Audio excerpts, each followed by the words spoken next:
नमस्कार दोस्तों, हेमंत हेयर। तो ये वीडियो सीरीज में हम लोग इंडियन पॉलिटी के टॉप 208 क्वेश्चंस पीवाईक्यूज को कर रहे हैं और ये पार्ट 2 है। पार्ट 1 में हम लोग 1 से लेके 50 तक के क्वेश्चंस को कर लिए हैं और ये बाइलिंगुअल है, ठीक है, हिंदी और इंग्लिश दोनों में। तो स्टार्ट करते हैं 51 से। तो ठीक है, at what level does a panchayat समिति ऑपरेट्स अ पंचायती राज स्ट्रक्चर? पंचायती राज संरचना में पंचायत समिति किस स्तर पर कार्य करती है? तो बेसिकली ब्लॉक लेवल पे काम करती है। इसमें थोड़ा सा ऑप्शन इधर उधर हो गया है, तो आप ब्लॉक स्तरीय, ठीक है। Consider the following statements about collegium system. The Supreme Court of India has evolved the collegium system, ठीक है। The parliament by law has evolve the collegian system. देखो, ये तो सबसे पहले गलत हो गया, हमसे पूछ क्या रहा है, करेक्ट। तो 2 यहाँ है तो हम 2 को हटा देंगे, यहाँ भी 2 ही है बेसिकली, तो ये भी जाएगा, ठीक है। ओके, अब देखते हैं कि the collegium is a 5 member body which is headed by the incumbent chief justice of India and comprises 4 other senior most judges of the at that time, ठीक है। तो ये भी तीसरा भी स्टेटमेंट सही है, तो अभी हमारा दोनों सही है। नेक्स्ट है कि द जजेस of the supreme court and high court are appointed through only through collegium system, तो ये सही हो जाता है। वही है कि भारत के कॉलेजियम प्रणाली के बारे में निम्नलिखित कथनों पर विचार करें। भारत के सर्वोच्च न्यायालय के कॉलेजियम प्रणाली को विकसित किया है, मतलब सर्वोच्च न्यायालय ने कॉलेजियम प्रणाली को विकसित किया है। संसद ने कानून द्वारा, तो ये गलत हो जाएगा कि संसद ने कानून द्वारा कॉलेजियम प्रणाली को विकसित किया है। कॉलेजियम एक 5 सदस्यीय निकाय है जिसकी अध्यक्षता भारत के तत्कालीन मुख्य न्यायाधीश करते हैं और इसमें उस समय न्यायालय के 4 अन्य वरिष्ठतम न्यायाधीश शामिल होते हैं, ठीक है। सर्वोच्च न्यायालय और उच्च न्यायालयों के न्यायाधीशों की नियुक्ति केवल कॉलेजियम प्रणाली के माध्यम से की जाती है, तो हमारा डी सही हो जाता है। नेक्स्ट है कि consider the following statement regarding the 42nd amendment act to the constitution of India. भारत के संविधान के 42वें संशोधन अधिनियम के संबंध में निम्नलिखित कथनों पर विचार करें, ठीक है। इसके बाद देखो, ऐसा क्वेश्चन रहे तो इसके बाद ये पढ़ना, जैसे हम लोग यहाँ देखे थे कि करेक्ट है कि इनकरेक्ट है, उसी तरह यहाँ देखेंगे कि करेक्ट है कि इनकरेक्ट है। हमको इनकरेक्ट चाहिए, ठीक है। It added 3 words to the preamble socialist secular and integrity, एक होना चाहिए, ठीक है। ये सही है, तो ये मेरा ऑप्शन होगा नहीं। तो देखो, इसमें एक है, इसमें एक है, ये दोनों ऑप्शन गया। दूसरा कहता है it added 8 fundamental duties, okay, ये गलत बात है क्योंकि 10 जोड़ा था, ठीक है। स्वर्ण सिंह कमेटी के रिकमेंडेशन पे 11 दिया गया था, लेकिन एक हटा के 10 जोड़ा गया था, बाद में एक जोड़ा गया है 1986 में। तो ये मेरा स्टेटमेंट गलत है, तो ये गलत है, तो मेरा ऑप्शन में चाहिए ये। तो देखो, इसमें नहीं है तो ये भी गया। अब हमको पूरा पढ़ने की जरूरत भी नहीं है, हम लोग का आंसर आ चुका है, ठीक है। इसने प्रस्तावना में 3 शब्द जोड़े, समाजवादी, धर्मनिरपेक्ष और अखंडता। इसने संविधान में 8 मौलिक कर्तव्य जोड़े, तो यहीं से हो जाता है हम लोग का सही। बाद बाकी आप पढ़ लोगे, ठीक है। तीसरा भी गलत हो जाएगा कि it added new directive principle 39A 48A, article 47 तो पहले से था, ये कहाँ से ऐड करेगा, तो ये हो गया। It granted power to the president in consultation with the election commission, ठीक तो है ना। तो देखो, ऐसे भी क्वेश्चन सॉल्व होता है, ठीक है। आपको सिर्फ कॉन्फिडेंस हो जाना है कि ये ऑप्शन गलत है, उसके बाद वो अगर ऑप्शंस में नहीं है तो हटा दो। 54th नंबर है कि the specification required for a community to be declared as scheduled tribes are. किसी समुदाय को अनुसूचित जनजाति घोषित करने के लिए आवश्यक विनिर्देश हैं, क्या क्या हैं? हाँ, आदिम क्या है, आदिम लक्षणों के संकेत, विशिष्ट संस्कृति, बड़े समुदाय के साथ संपर्क में संकोच या पिछड़ापन और भौगोलिक अलगाव। तो देखोगे तो सब है, ठीक है। From which country the Indian constitution has taken reference for the idea of fundamental rights, जहां भी यूएस होगा, फंडामेंटल राइट हम लोग यूएस से लिए हैं, तो वो हो जाएगा। ठीक है। नेक्स्ट है untouchability is abolished by which article, तो अनटचेबिलिटी किस में है, आर्टिकल 17 में। The authority to determine the number of judges of in a high court rest with the which of the, तो ये आपको वैसे पता होगा कि पार्लियामेंट करता है, ऑप्शन पढ़ने की जरूरत भी नहीं है, ठीक है। जिस क्वेश्चन के बारे में आपको कॉन्फिडेंस हो, सीधे क्वेश्चन पढ़ो, आंसर ध्यान में ले आओ और ऑप्शन ढूंढ के मार दो, ठीक है। नेक्स्ट है कि the 5th schedule deals with the governance and protection of the interest of which of the specific group of people. 5वीं अनुसूची किस विशिष्ट समूह के लोगों के शासन और हितों की सुरक्षा से संबंधित है।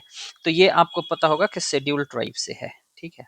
फिफ्थ, आप ये बताना कि 1 से 6 शेड्यूल तक एटलीस्ट लिखना कि कौन कौन सा है। फर्स्ट शेड्यूल में क्या है, सेकंड, अब वो मत कहना प्लीज कि टीयर्स ऑफ ओल्ड पीएम, वो सबको पता है, ठीक है। तो आप लिखना, ठीक है, टेरिटोरी, मॉन्यूमेंट्स, ये सब, ओथ्स एंड अफर्मेशन वगैरह वैसे लिखना, याद हो जाएगा आपको, ठीक है। हाँ, 59th है कि in which case did the supreme Court of India gave for the first time, word पे ध्यान देना, for the first time the doctrine of basic structure, किस में दिया था, केशवानंद भारती ने। वैसे मिनर्वा में, गोलकनाथ में भी दिया था, मिनर्वा मिल्स में भी दिया था, तो हम इसमें नहीं बहेंगे कि बोथ ए एंड बी। हमसे जो पूछा है for the first time, Keshavananda में आया था, बात खत्म हो गया, ठीक है। कि भारत के सर्वोच्च न्यायालय ने किस मामले में पहली बार संविधान के मूल ढांचे में का सिद्धांत दिया था, ठीक है। नेक्स्ट है, under which articles the speaker can allow any member of the house to the speak in या हर मदर टंग। किस अनुच्छेद अनुच्छेद के तहत अध्यक्ष सदन के किसी भी सदस्य को अपनी मातृभाषा में बोलने की अनुमति दे सकता है। तो बेसिकली 121 के अंतर्गत दे सकता है।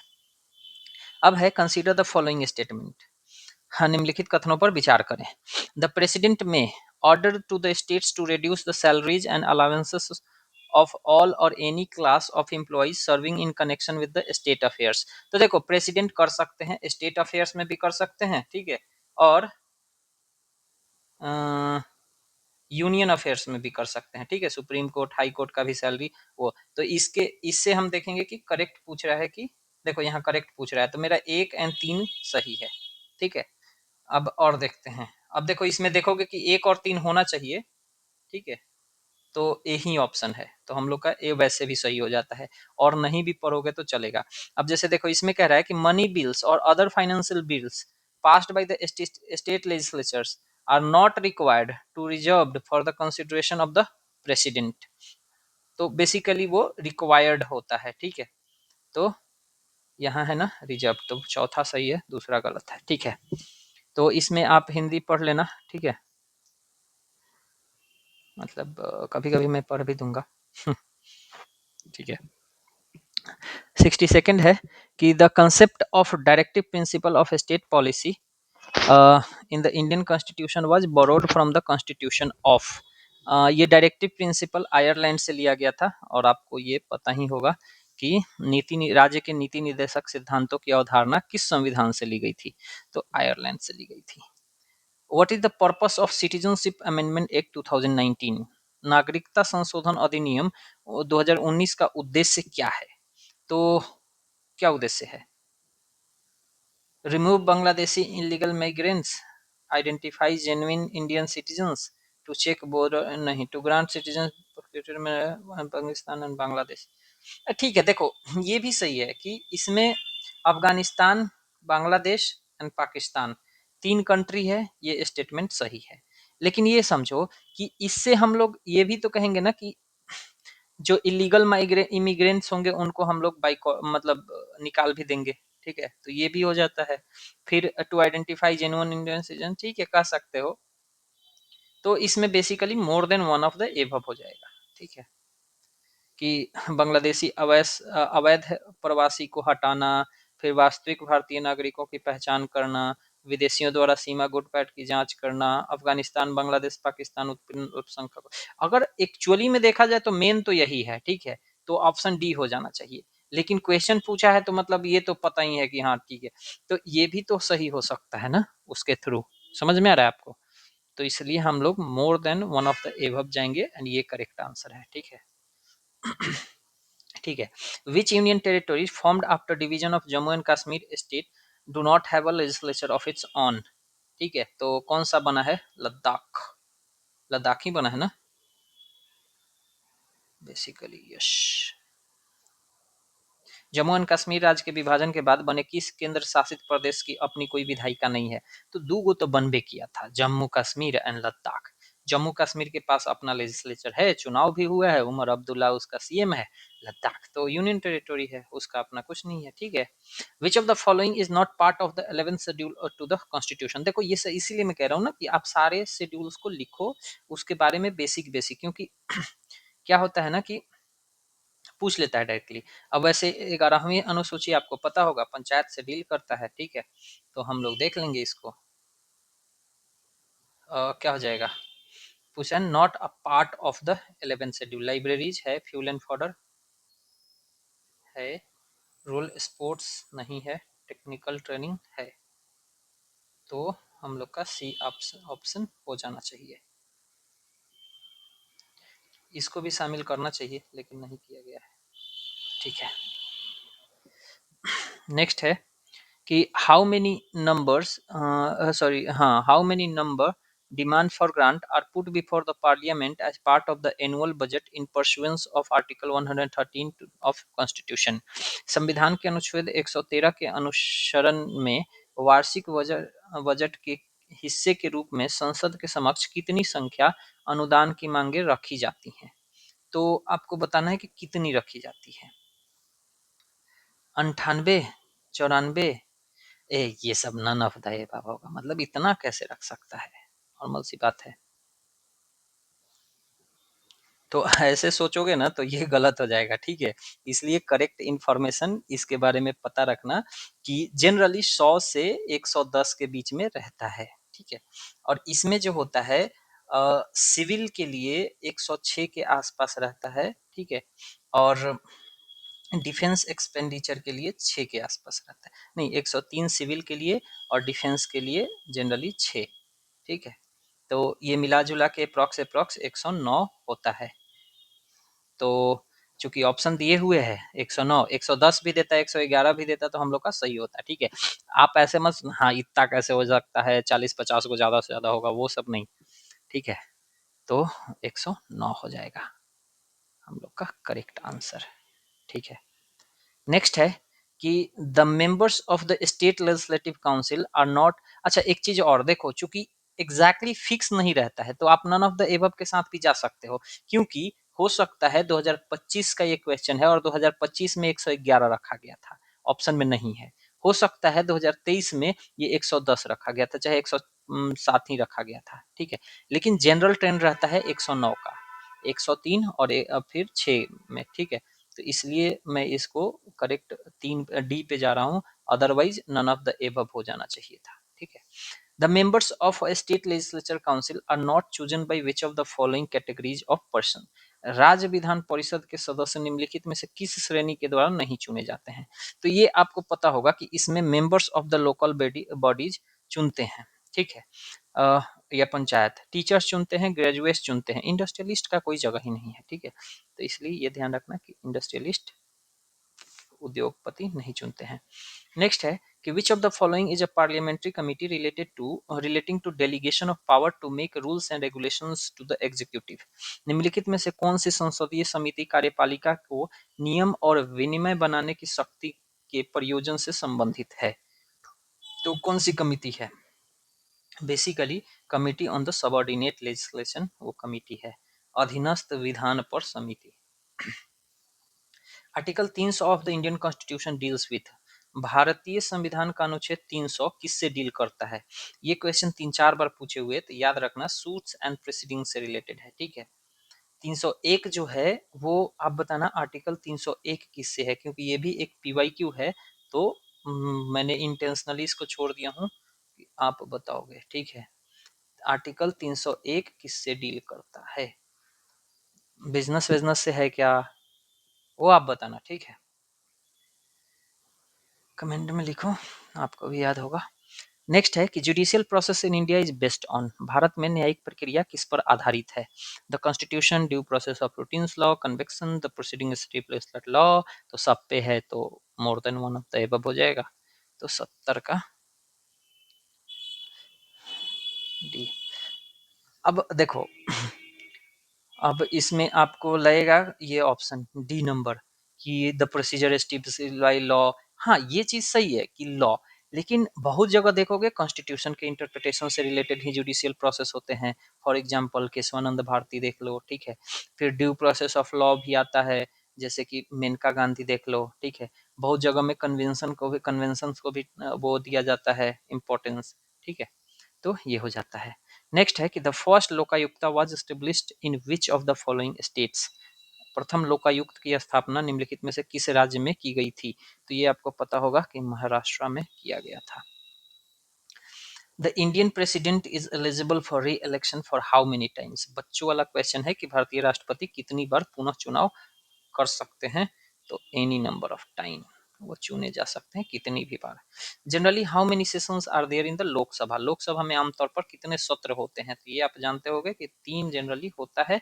कॉन्स्टिट्यूशन में है कि 2 सेशन के बीच में 6 महीने का गैप होना चाहिए, उससे ज्यादा नहीं हो सकता है, ठीक है। तो वैसे देखोगे तो 3 होता है। अब बताना कि ये कौन-कौन से सेशन होते हैं? तीनों, 1, 2, 3 लिखना। और जनरली इनका मंथ कब होता है, कि कब ये स्टार्ट होते हैं या किस महीने में स्टार्ट होते हैं, ठीक है। लिखोगे तो याद हो जाएगा। चलो नेक्स्ट है कि which was the chairman of the first law commission in the independent India? भारतीय स्वतंत्र भारत में प्रथम विधि आयोग के अध्यक्ष कौन थे? तो कौन थे? शीतलवाद थे, MC शीतलवाद। If one nation, one election is to be realized in India, which article of the Indian Constitution will require an amendment? समझ में आ रहा है? ये सब क्वेश्चन पूछा जा रहा है BPSC जैसे एग्जाम में, ठीक है। एक राष्ट्र एक चुनाव को साकार करना है तो भारतीय संविधान में किस अनुच्छेद में संशोधन की आवश्यकता होगी? तो किसमें होगी? देखो ज्यादा में का देखो 172 भी करना पड़ेगा, 246 भी करना पड़ेगा, ठीक है। आर्टिकल 83 भी करना पड़ेगा, फिर 356 भी करना पड़ेगा, क्योंकि ये स्टेट इमरजेंसी से रिलेटेड है, ये एग्जीक्यूटिव से रिलेटेड है, ये मतलब 246 सब्जेक्ट से रिलेटेड है मोर ओवर, ठीक है। तो इसलिए हम लोग more than the over above के साथ जाएंगे।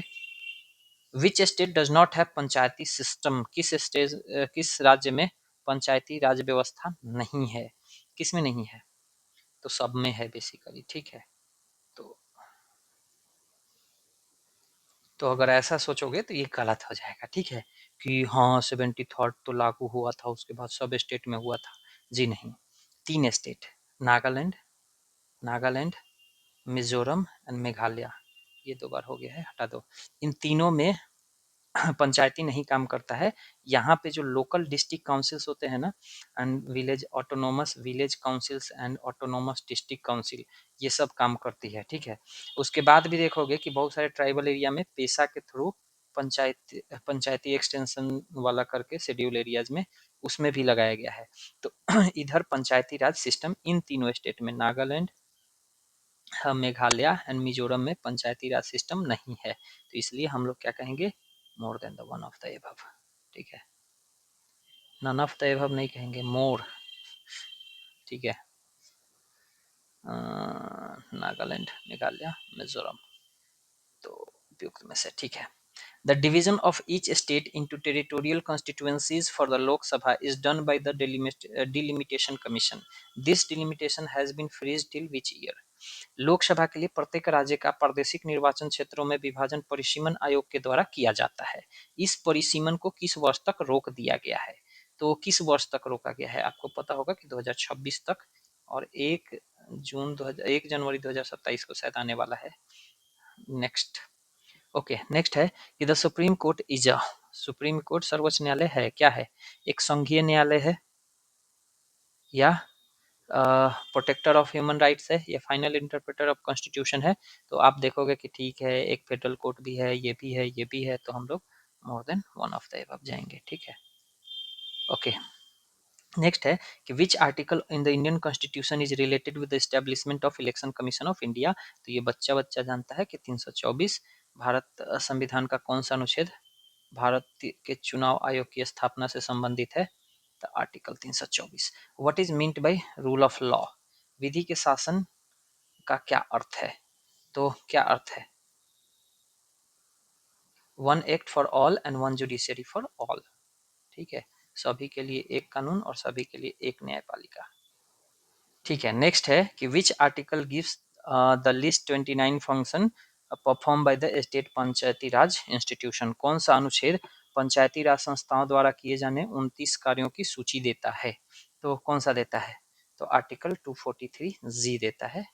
तो जी से याद रखना कि ग्रुप ऑफ वर्क्स, ठीक है। चलो नेक्स्ट है, ये थोड़ा छोटा है बट आप एकोमोडेट कर लेना उसको अपने अकॉर्डिंग। 82nd नंबर क्वेश्चन है कि when the citizenship amendment act passed, कब पास हुआ था। तो इसमें देखो 18, 19, 20 सब है और डेट्स भी हैं। तो आपको याद रखना है कि पास कब हुआ था, 11 दिसंबर 2019 को विंटर सेशन में पास हुआ था। ठीक है, ओके। नेक्स्ट है कि the legislative origin of the 73rd constitutional amendment act can be traced back to which constitutional amendment bill. आपको बताना है कि इसके लिए कौन सा बिल आया था। ठीक है, 73वें संवैधानिक संशोधन अधिनियम की विधायी उत्पत्ति का पता किस संवैधानिक संशोधन विधेयक से लगाया जा सकता है। तो किससे लगाया जा सकता है, 64th कॉन्स्टिट्यूशनल अमेंडमेंट बिल से। ठीक है, और आप बताना कि ये 64th कॉन्स्टिट्यूशनल अमेंडमेंट बिल का ईयर क्या था एंड उस समय पीएम कौन थे। ठीक है, okay. Which of the following is not the characteristics of decentralization. निम्नलिखित में से कौन सा विकेंद्रीकरण की विशेषता नहीं है। तो देखोगे आप कि ऑटोनॉमी है, पीपल्स पार्टिसिपेशन है, to instil non confidence among local communities. अब बताओ कि ये लोकल कम्युनिटीज में नॉन कॉन्फिडेंस को इंस्टिल करना कैसे है डिसेंट्रलाइजेशन का। ठीक है, बाद बाकी तो है कि टू एम्पावर लोकल कम्युनिटीज, ये सब तो ठीक है। तो ये हो जाएगा non confidence among not characteristics, और विश्वास की पैदा करना। ठीक है, हाँ तो ये हो गया। ठीक है, नेक्स्ट है कि which of the following statements about collegium of the supreme Court of India is correct. Bharat के सर्वोच्च न्यायालय के कॉलेजियम के बारे में निम्नलिखित में से कौन सा कथन सही है। तो कौन सा है, देखो ये वाला क्वेश्चन हम लोग करे हैं और ये रिपीट करा है। ठीक है, उसमें भी हम लोग करे थे कि 1, 3 एंड 4। तो कुछ कुछ क्वेश्चंस होता है जो रिपीटेड मोड में आता है एग्जाम में। ठीक है, ओके। 86 है, इसमें हम लोग कर लिए ना। हाँ, ये 2 था बेसिकली, हटाओ। हाँ, in criminal matters the highest court of appeal is. देखो किसी के लिए भी क्रिमिनल मैटर हो या फिर कैसा भी मैटर हो, highest court of appeal supreme court है। ठीक है, which of the following parts of the Indian constitution mentioned about citizenship. Citizenship के बारे में भारतीय संविधान में निम्नलिखित भागों में किसमें नागरिकता का उल्लेख है। तो किसमें है, सेकंड पार्ट में है। The concept of fundamental rights कहाँ से आया है, यूएसए से। हम पूरा क्यों ऊपर है, मौलिक अधिकारों का अवधारणा निम्नलिखित में से किस देश से ली गई है, USA. Which article of Indian constitution provides N accused of an offense cannot be compelled to self witness। तो आर्टिकल 20, ये आपको याद होगा। इसमें 3 तरह का देता है, no double jeopardy, no self incrimination, ये सब तो 20 में है। How many types of writ are mentioned in the Indian constitution. कितने तरह का है, तो 5 तरह का है। आप पांचों तरह का नाम लिख देना तो थोड़ा कमेंट में। ठीक है, याद हो जाएगा आपको। नेक्स्ट है कि match the following articles with their main provisions. ठीक है, निम्नलिखित अनुच्छेदों और उनके मुख्य प्रावधानों के मतलब प्रावधानों के साथ सुमिलित करें। ठीक है, तो आप देखोगे 40 में कहता है promotion of international peace and security, ये 51 में है, तो ये गलत हो गया। तो ए हमारा गलत हो जाएगा। एक सेकेंड, नहीं नहीं ऐसे नहीं है, बेसिकली मैच करना है। तो 51 में है, तो ये देखो यहाँ पे 51 का ए होगा, तो डी का कौन होना चाहिए, 1 होना चाहिए। और देखो डी के 1 में बस एक ही है, कौन सा है, सी नंबर में है। तो ज़्यादा हम जाएंगे भी नहीं। ठीक है, इसी से करेक्ट हो जाएगा। बाद बाकी देख लो, 44 में यूनिफॉर्म सिविल कोड है, तो बी का 4 होना चाहिए। देखो बी का 4 है। पंचायती राज 40 में दिया हुआ है पंचायती राज, तो ए का 3 हो गया, सही है। तो ऐसे करके ठीक है, तो हम लोग का सी हो जाएगा इधर। In which case Supreme Court held that Indian Constitution is found on the bedrock of balance between fundamental rights and directive principle। किस मामले में सर्वोच्च न्यायालय ने कहा कि भारतीय संविधान मौलिक अधिकारों और निर्देशक सिद्धांतों के बीच संतुलन के आधार पर स्थापित है। तो किस केस में ये स्टेटमेंट सुप्रीम कोर्ट ने दिया था, तो मिनर्वा मिल्स में दिया था। ठीक है, The vacancy of the office of president must be filled within the time period from the date of his occurrence। राष्ट्रपति के पद की रिक्ति उसकी घटना की तारीख से किस समय की अवधि के भीतर भरा जाना चाहिए। तो किसके भीतर भरा चाहिए, तो 6 महीने का दिया हुआ है गाइडलाइन हम लोग को। ठीक है, which constitutional amendment act limits the size of the council. ये देखो, ये हम लोग पार्ट 1 करे थे तो उसमें भी देखे थे ये क्वेश्चन, मतलब ये नहीं था, ऐसा ही था, ठीक है, आया हुआ था। तो सी नंबर है। कौन सा संवैधानिक संशोधन अधिनियम केंद्र और राज्य दोनों स्थानों पर मंत्रिपरिषद के आकार के निचले सदन के सदस्यों की कुल संख्या 15% तक सीमित कर दिया है? तो 91वां है, ठीक है। नेक्स्ट है कि which of the following statements is are correct about controller and auditor general of India. हाँ, भारत के नियंत्रक एवं महालेखा परीक्षक के बारे में निम्नलिखित में से कौन सा कथन सही है? तो आपको बताना है कि कौन सा कथन सही है, ठीक है। तो the CAG is appointed by chief justice of India, नहीं, राष्ट्रपति के द्वारा अपॉइंटेड होते हैं। तो एक जहां जहां है वहां गलत मार दो, क्योंकि करेक्ट हमसे पूछा है, तो ए ऑप्शन हो नहीं सकता है। और देखो, चौथा देख लो, क्योंकि ये चौथा दोनों में है। अगर ये his salary is equal to that of जज ऑफ हाई कोर्ट, नहीं, सुप्रीम कोर्ट के द्वारा मतलब इक्वल है अप्रॉक्स, तो चौथा भी नहीं होना चाहिए। तो हम लोग का 2 एंड 3 हो जाता है वनली, ठीक है। कि the CAG holds office 6 years up to age of 65 whichever is earlier. तो हिंदी में पढ़ लेना। What is the quorum of the each house of Indian parliament, भारतीय संसद के प्रत्येक सदन का कोरम क्या है? तो 1/10 होता है।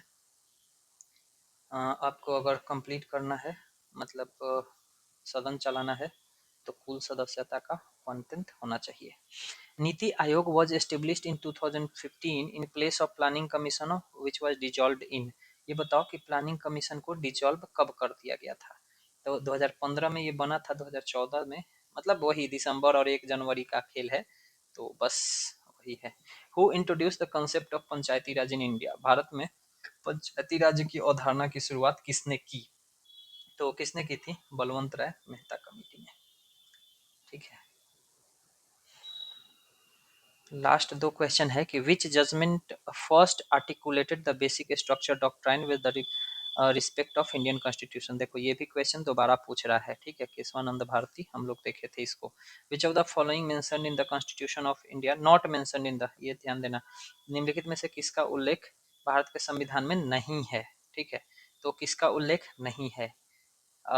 इंटर स्टेट काउंसिल का है, फाइनेंस कमीशन का है, इलेक्शन कमीशन का है। इंटर स्टेट काउंसिल किसका? 280, नहीं 262 ना। फिर in finance commission 280, election commission 324, articles planning commission कहीं नहीं है, तो हम लोग का ये हो जाएगा, ठीक है। तो चलो, हम लोग का ये हो गया। अगले स्लाइड, अगले वीडियो में पार्ट 3 में हम लोग करेंगे 101 से लेके 151 तक, ठीक है। और पार्ट 4 में ख़त्म कर देंगे 208 तक। तो मिलते हैं अगले पार्ट में। Signing off for now, Hemant.